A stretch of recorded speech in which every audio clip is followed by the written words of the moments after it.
How many monkeys can I see? How many monkeys are around me? How many monkeys can I see? How many monkeys are around me? How many monkeys can I see? How many monkeys are around me? How many monkeys can I see? How many monkeys are around me? How many monkeys can I see? How many monkeys are around me? How many monkeys can I see? How many monkeys are around me? How many monkeys can I see? How many monkeys are around me? How many monkeys can I see? How many monkeys are around me?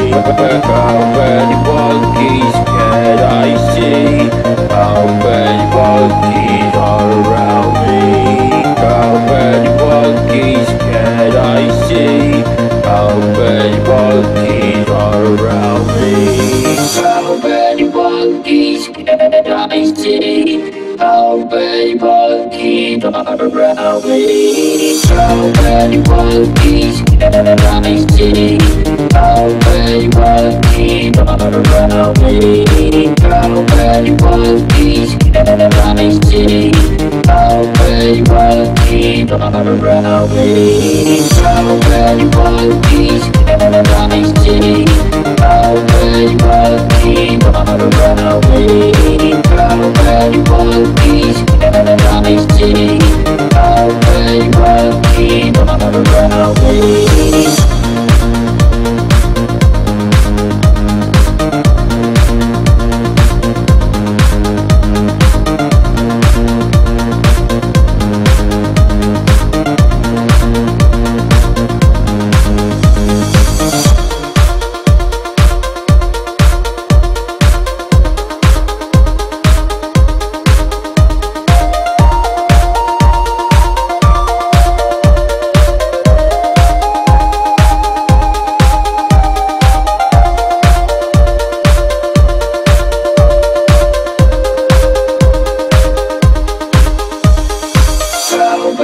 Monkeys can I see? How many monkeys are around me? How many monkeys can I see? How many monkeys are around me? Perhaps you've heard of the 100th Monkey Experiment. Over a span of 30 years, scientists were researching a species of monkey called Macaca fuscata on an island in Japan. They were providing the monkeys with sweet potatoes by dropping them in the sand. The monkeys liked sweet potatoes, but they didn't like the sand and dirt so much. A few monkey children figured out that they could wash their sweet potatoes, and some of them taught the technique to their parents. Only a few of the adult monkeys did this though. This went on for some time, until one day, the monkeys who actually knew the technique hit critical mass. And bingo! The technique started spreading faster than it did before. Monkeys started learning it really easily across all of the Japanese islands nearby, as well as on the mainland. They knew that there had to be something that wasn't yet understood about how a species is connected to itself. So what did we do? We tried it on humans. Our research team made a picture out of human faces. About 100 faces hidden within a single picture, but at first glance, you could only see about 6 or 7. They did several surveys with a few hundred people in Australia and said, alright, find the faces. Most people could only pick out 6, 7, 8, 9 or so, not many more.